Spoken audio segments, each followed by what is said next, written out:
La historia del Imperio Romano es una de logros increíbles y una caída muy grande. Durante siglos, Roma fue el poder más importante en el mundo del Mediterráneo, dando forma a leyes, idiomas y paisajes. Gente en territorios muy grandes se consideraba romana, compartiendo algo que los unía. Esta estructura tan grande, construida durante generaciones, parecía que iba a durar para siempre. Pero ningún imperio dura para siempre. La caída de Roma fue un proceso largo, muy largo, que duró siglos. Una mezcla de problemas internos y presiones de afuera poco a poco debilitaron el poder de Roma. Entender esta caída nos enseña cosas sobre las civilizaciones, cómo gobernar y la lucha de la gente por estar estables. La idea de la caída de Roma muchas veces nos hace imaginar cosas muy dramáticas, pero la verdad es que fue mucho más complicado. Este video va a explorar el viaje de Roma desde su mejor momento hasta cómo se dividió en el oeste. En su mejor momento, el Imperio Romano era algo enorme, que iba desde Britania hasta Mesopotamia. Decenas de millones de personas vivían bajo el gobierno romano, unidos por caminos, leyes y dinero. El ejército romano, una fuerza muy poderosa, mantuvo la paz, la Pax Romana. Los soldados también eran ingenieros, construyendo cosas que ayudaban a manejar y defender el Estado. Los logros de ingeniería de Roma, como los acueductos, mejoraron muchísimo la vida en las ciudades.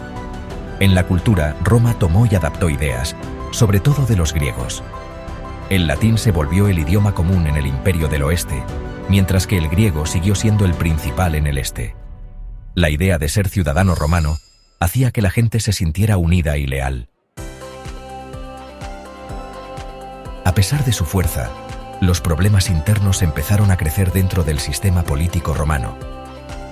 La falta de un sistema claro para elegir al siguiente emperador llevó a problemas y guerras civiles. La corrupción política se volvió muy común, y los puestos de poder se veían como chances para hacerse rico. El tamaño tan grande del imperio hacía muy difícil gobernarlo. Que todo el poder estuviera en manos de una persona, el emperador, llevó a épocas de muy mal gobierno. Ya no importaba gobernar bien, sino solo mantenerse en el poder, dañando la salud del imperio a largo plazo. La economía romana sufría problemas de base que ayudaron a su caída. Los impuestos altos agobiaban a la gente, especialmente a los que trabajaban en el campo. La desigualdad social estaba muy metida, con una diferencia enorme entre los ricos y la gente pobre. Usar esclavos para el trabajo quizás frenó los avances de la tecnología. El deterioro de la economía empeoró porque el dinero valía menos, y eso trajo inflación.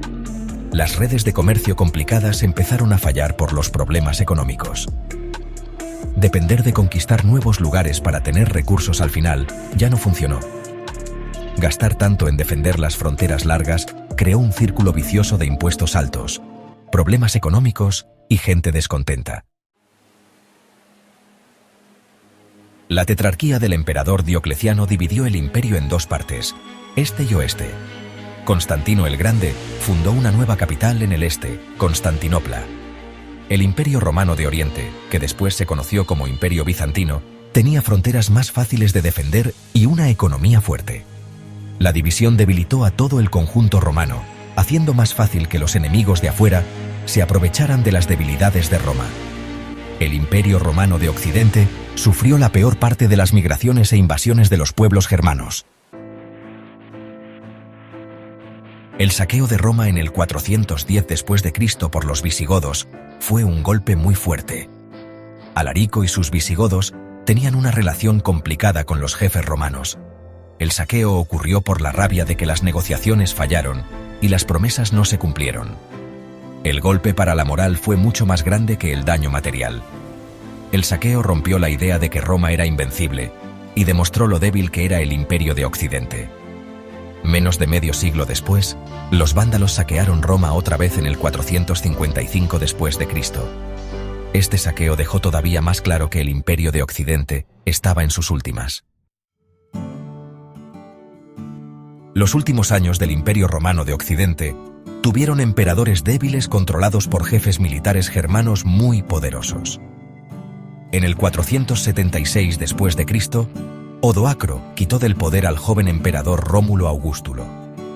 Odoacro mandó las insignias imperiales, o sea, los símbolos del poder, al emperador romano de Oriente, terminando así con el Imperio Romano de Occidente.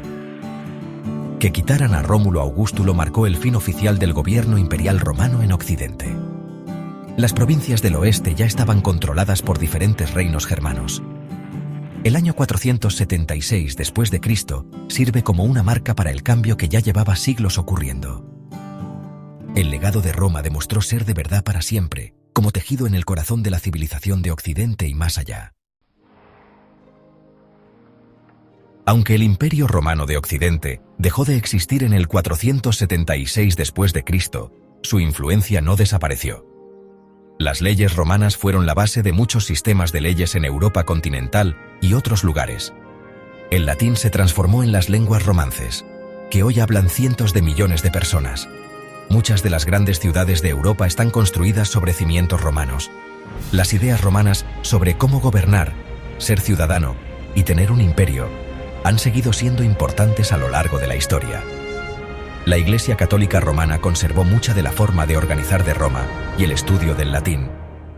Los restos de las construcciones romanas todavía se ven por muchos lugares. El legado de Roma sigue dando forma a nuestro mundo moderno de muchísimas maneras.